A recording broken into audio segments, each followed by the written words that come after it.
Hello friends. So in today's session, we'll be discussing how to solve sums based on cost of debenture. Alright? But before that, it becomes very imperative and important for us to understand the characteristics of a debenture. Okay? So let's get on with it first. The very first characteristic of a debenture is that it has a face value. Okay?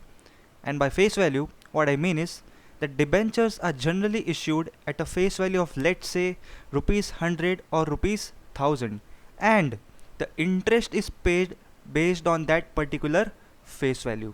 Alright, so remember this thing very carefully. Interest is always paid based on the face value, which brings us to the another characteristic of a debenture, which is called as nothing but the interest rate. Okay, what is interest rate? It is fixed and it is known to the debenture holders in advance. Okay, so as I discussed above, interest is always paid based on the face value, and this interest rate is always fixed and it is known to each and every debenture holder in advance. And just for your information, interest rate can also be called as the coupon rate. Okay, moving ahead, the next point says that the interest that you are receiving on debentures are tax deductible. Okay, so remember this point very carefully. There are many chances that you will get confusions while solving sums based on this. Okay, fine. So it also has a period of maturity. Okay, debentures are not something which goes on continuously for the period of lifetime. It has an end. Okay, debentures are generally issued for a specified period of time and they are repaid on maturity. Okay, fine. And we also have the redemption value. Now what is redemption value? It is nothing but the value that a debenture holder will get on the maturity. Okay, fine. We will understand this with a great detail when we solve sums on this type. Okay, so let's move ahead now and understand how to calculate sums based on cost of debenture. But if you have seen my introductory lecture of cost of capital, you must have understood that a company, in order to finance its day-to-day activities, requires two main types of capital. How many?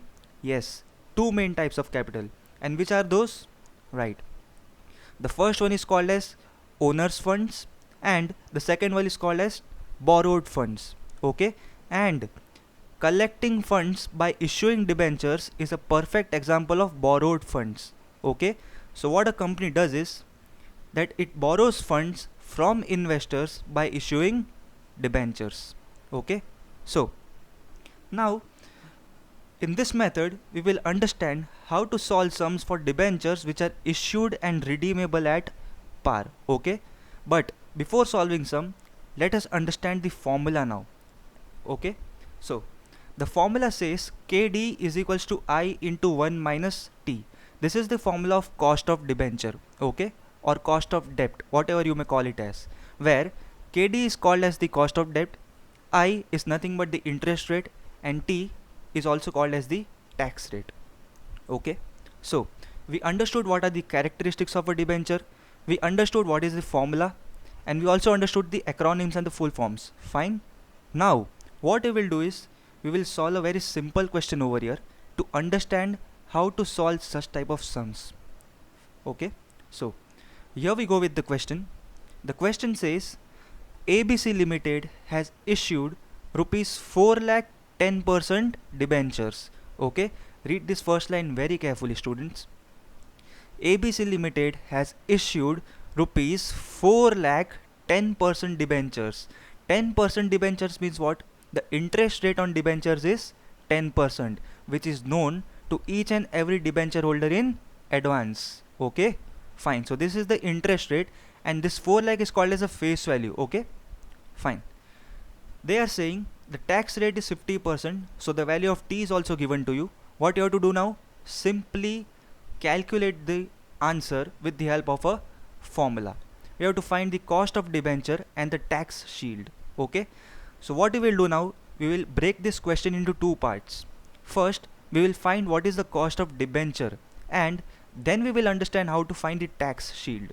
Okay, so let's go on with the formula now. The formula says KD is equals to I into 1 minus T, and we discussed KD is called as the cost of debt I is called as the interest rate and T is called as the tax rate. Okay, we have to calculate cost of debt. So this is the left hand side which I have to calculate. Okay, the value of I is given to as 10%. So what we will do is we will simply substitute the value of I and T. T is nothing but the tax rate which is given to us as 50%. Simply substitute and bring the final answer. So the cost of debenture for ABC Limited is 5%. Okay, now we come on to the last part of the question. Remember, we had broken this question into two parts. Okay, first we calculated what is cost of debenture. Now we will understand how to find out the tax shield. Okay, but I just want you to recollect the previous slide where we had studied the characteristics of a debenture, where one of the characteristic was that debenture interest is tax deductible. I repeat once again, interest that debenture holders get, they are tax deductible. Okay, so in this question we are getting interest of 10%. Okay, and we are getting this 10% on the face value of 4 lakh. So what we will do is, in order to calculate the tax shield, we will multiply this 4 lakh with the interest rate. Okay, so 4 lakh into interest rate is nothing but 10%. So we will substitute this interest by 10%, and after this what you get is 4 lakh into 10%, which is nothing but 40,000. Okay, but the question says the tax rate is 50%. So 40,000 का 50% कितना होता है? 20,000. Alright, so this is how we solve the sum by breaking the question into two parts. Okay, first we found out the cost of debenture and then we found out the tax shield. I hope you are clear with this sum. Okay, thank you, have a good day.